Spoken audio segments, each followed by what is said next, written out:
అందరికీ నమస్కారం. నేను మీ కిరా కార్పేని. అయితే నాగార్జున యాదవ్ ఇతను వైఎస్ఆర్సీపీ సంబంధించినటువంటి పార్టీలో రాష్ట్ర అధికార ప్రతినిధిగా ఉన్నాడు. అయితే ఏది పడితే అది జగన్మోహన్ రెడ్డి అధికారంలో ఉన్నప్పుడు నారా చంద్రబాబు నాయుడు గారి గురించి కావచ్చు, పవన్ కళ్యాణ్ గారి గురించి కావచ్చు, నారా లోకేష్ గారి గురించి కావచ్చు, మిగతా సభ్యుల మీద కూడా దారుణమైనటువంటి దుర్భాషలాడినటువంటి వ్యక్తి. ఇంకా లిమిట్ ఉండదు, ఫెన్సింగ్ ఉండదు, ఒక కంచి ఉండదు, ఒక పరిధి ఉండదు. ఇష్ట ప్రకారం ఏది పడితే అది మాట్లాడతాడు. కేవలం పదవుల కోసం కావచ్చు, ఇంకేదైనా వాళ్ళ అంటే తన సొంత లబ్ధి కోసం కూడా కావచ్చు. అదేవిధంగా కొద్ది రోజుల క్రితం సాక్షి డిబేట్లో సీనియర్ జర్నలిస్ట్ కొమ్మినేని గారితో మన నాగార్జున యాదవ్ ఏం మాట్లాడాడో ఒకసారి విందాం. జొమాటో స్విగ్గీ డెలివరీ బాయ్ గురించి మాట్లాడుతున్నారు. ఆ డెలివరీ బాయ్ గురించి ఎంత తక్కువ మాట్లాడితే అంత మంచిది. అంటే ఇక్కడ నాగార్జున యాదవ్ మాట్లాడేది ఏంటంటే స్విగ్గీ జొమాటో డెలివరీ బాయ్ గురించి ఎంత తక్కువ మాట్లాడితే అంత మంచిది అంటున్నాడు. మాట్లాడింది ఎవరి గురించి మీ అందరికీ తెలిసిందే, రేవంత్ రెడ్డి గారి గురించి మాట్లాడుతున్నాడు. తెలంగాణ చీఫ్ మినిస్టర్ రేవంత్ రెడ్డి గారు అంచెలించులుగా కష్టపడి తన 20 సంవత్సరాల రాజకీయ ప్రస్థానంలో ఈరోజు ఒక మంచి ఆస్థానంలో ఉన్నాడు. ఒక జడ్పీటీసీగా, ఎమ్మెల్సీగా, ఎమ్మెల్యేగా, ఎంపీగా, టీపీసీసీ ప్రెసిడెంట్గా, ముఖ్యమంత్రిగా కేవలం 2 దశాబ్దాల తన రాజకీయ చరిత్రలోనే చతురతతో తెలంగాణ రాష్ట్రానికి ముఖ్యమంత్రి అయ్యాడు మన గౌరవనీయులు రేవంత్ రెడ్డి గారు. రేవంత్ రెడ్డి గారి గురించి సాక్షి డిబేట్లో వైఎస్ఆర్సీపీ రాష్ట్ర అధికార ప్రతినిధి నాగార్జున యాదవ్ మాట్లాడుతున్నటువంటి భాష మాట ఇది. ఈ ప్రస్తావన ఎందుకు వచ్చింది నన్ను అడిగితే, ఇంతకు మునిపే నాగార్జున యాదవ్ని గుంటూరులో తన నివాసంలో తెలంగాణ పోలీసులు అరెస్ట్ చేసుకుని తీసుకెళ్తారు కదా. నోరు తప్పు చేస్తే డోరు కొట్టి తీసుకెళ్తారు. అది 100% కరెక్ట్. అది ఎవరు తప్పు చేసినా సరే చట్టం ఉంటుంది, పట్టుకెళ్తారు అంతే. స్విగ్గీ జొమాటో బాయ్ అని రేవంత్ రెడ్డి గారు, ఒక ముఖ్యమంత్రి హోదాలో ఉన్నటువంటి రేవంత్ రెడ్డి గారిని సంబోధించేటువంటి మాట ఇదేనా మాట్లాడింది? ఇంతటితో ఆగిపోయాడా?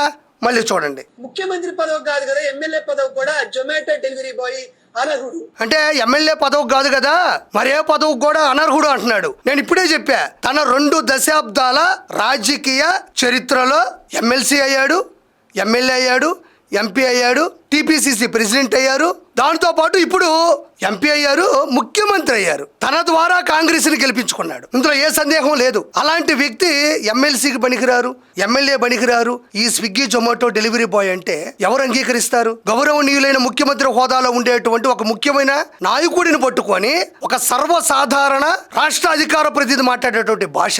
ఇంకా వినండి. వాడి స్థాయి ఏంది, వాడి క్యారెక్టర్ ఏంది, చూడండి వాడి స్థాయి ఏంది. నేను ఇదేదో రెచ్చగొట్టాలనో అతను అన్నటువంటి మాటని, అతను సంబోధిస్తున్నటువంటి వాక్యాన్ని మాత్రమే నేను చదివి వినిపిస్తున్నాను అంతే. నేను చెప్పదలుచుకోవట్లేదు. ఎవరైనా ఆంధ్ర రాజకీయాల్లోనూ ఇదే పరిస్థితి. ఇతగాడిది కొంచెం నోరు ఇటు తిప్పాడు అంతే. వినండి. ఆ జొమాటో బాయ్ కి జీవో చదవడం వచ్చా? జీఓఎంఎస్ మిస్లీనియస్ అంటే ఏందో తెలుసా? జీవో చదవడం వచ్చా అని రేవంత్ రెడ్డి గారి గురించి మాట్లాడుతున్నాడు. మరి జగన్మోహన్ రెడ్డికి స్క్రిప్ట్ రాసిచ్చినా చదవడం వచ్చా? స్క్రిప్ట్ రాసిచ్చి ముందు పెడితే లైవ్ లో చదవడం వచ్చా? పోనీ రికార్డింగ్ చేసుకొని లైవ్ అని రాసి వదిలినా కూడా అందులో కూడా తప్పులు ఉంటాయి తెలుసా నీకు? రాసిచ్చింది బట్టి 10 సార్లు చదివినా కూడా మళ్ళీ కెమెరాల ముందుకు వచ్చినప్పుడు చదవడం వచ్చా? పేర్లు చదవడం వచ్చా? సంఖ్యలు చదవడం వచ్చా? 100కి 1000కి లక్షకి కోటికి 10 కోట్లకి 100 కోట్లకి 1000 కోట్లకి తేడా వచ్చా? కేవలం టార్గెట్ చేయండి, పలానా వ్యక్తిని మాట్లాడండి అంటే చాలు. సొంత డిబేట్లో కూర్చొని పక్క రాష్ట్రం యొక్క ముఖ్యమంత్రి, ఆయనతో మనకు అవసరమా? అనవసరం కదా. మరి ఊరుకుంటారా? ఇంటికి వచ్చారు, డోరు కొట్టారు, పట్టుకొని పోయారు. ఎక్కడుండవో ఏమో, మరి ఏ శిక్ష పడతాదో. ఈరోజు నిన్ను అన్న కాపాడతాడా? ఆ జొమాటో బాయ్ జీవో రొటీన్ అనే తెలుసా? భారతదేశంలో ఉన్నటువంటి అత్యంత దారుణమైనటువంటి సంఘటనలో ఆ జొమాటో బాయ్ అనేవాడు ముఖ్యమంత్రి అయ్యాడు, కానీ లేకపోతే ఆ డెలివరీ బాయ్ ముఖ్యమంత్రి. ఇప్పుడు దారుణమైనటువంటి స్థాయిలో రేవంత్ రెడ్డి గారు ముఖ్యమంత్రి అయ్యాడు అని ఈ నాగార్జున యాదవ్ అంటున్నాడు. దారుణమైన స్థాయి అంటే ప్రజలే కదా ఓట్లేసింది, ప్రజలే కదా గెలిపించింది. ప్రజలు గెలిపిస్తేనో అత్యధిక సంఖ్యలో శాసనసభ స్థానాలు వస్తేనో అసెంబ్లీలోకి ముఖ్యమంత్రిగా ఆయన అడుగుపెట్టాడు. అది దారుణమైన దుర్భరమైన స్థితి ఎందుకు అవుతుంది? నోటి దోల కాకపోతే ఆ సంబోధించడం ఏంటి, ఆ మాటలేంటి, ఆ టార్గెట్ చేయడం ఏంటి? స్విగ్గీ జొమాటో డెలివరీ బాయ్ల గురించి ఎక్కడెందుకు అనుసంధానం చేయాల్సి వచ్చింది? ఆయన మధ్యలో ఎవరి గురించి అని ఆయనకు తెలియదా? సొంత డిబేట్లో సాక్షి డిబేట్లో పక్కపక్కనే కూర్చొని మాట్లాడుకుంటున్నప్పుడు ఎవరి గురించి ఎవరు మాట్లాడుకుంటారు ఆ మాత్రం తెలియదా? ఆ మాత్రం ఇంగిత జ్ఞానం లేదా? వ్యక్తిగతంగా మాట్లాడొద్దు, మీరు విధానపరంగా నేనేమన్నాను సార్? ఆయన కుటుంబం గురించి మాట్లాడానా? ఆయన గురించి నా తప్పు నేను వినవించుకుంటున్నా. నిజంగా నేను జొమాటో స్విగ్గీ డెలివరీ బాయ్ ని ఏమన్నా రేవంత్ రెడ్డితో కంపేర్ చేసి డెలివరీ బాయ్ స్థాయిని తగ్గించి ఉంటే నిజంగా జొమాటో డెలివరీ అంటే చూడండి, దయచేసి నన్ను క్షమించండి. అంటే వెంటనే జొమాటో స్విగ్గీ డెలివరీ బాయ్స్ తో పోలిస్తే వాళ్ళని తక్కువ చేసినట్టు అని మాట్లాడుతున్నాడు. మరి దీనికి సమాధానం ఏ విధంగా ఉంటుంది అనేది నేను ప్రత్యక్షంగా మాట్లాడక్కర్లేదులే కానీ జరిగేటివి జరుగుతూనే ఉంటాయి అంతే. ఎంత దారుణమైనటువంటి టార్గెట్ చేయడం ఇది.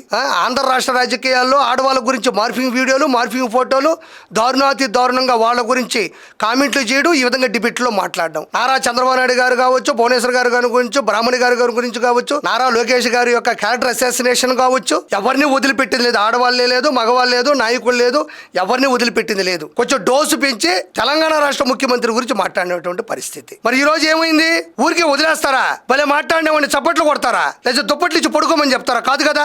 గౌరవం లేనటువంటి మాటలు. ఇది ఓన్లీ వైఎస్ఆర్సీపీ జగన్మోహన్ రెడ్డికి సంబంధించినటువంటి వర్గం చేసేటువంటి తప్పిదం తప్ప మిగతా ఎవరు ఇలాంటి పనులు చేయరు. పోల్చడం ఏంటి, వాడు వీడు అండం ఏంటి, ఏ పదవికి పనికిరాడు అండం ఏంటి అంటే నేను మళ్ళీ ఒక మాట చెప్తా. ఇది రెచ్చగొట్టే ప్రసంగాలను లేదంటే ఇది పదే పదే వినిపించాలని కాదు. ఈ రోజు అరెస్ట్ అయ్యి ఎందుకు వెళ్ళాడు అంటే కారణం తెలియాలి కదా.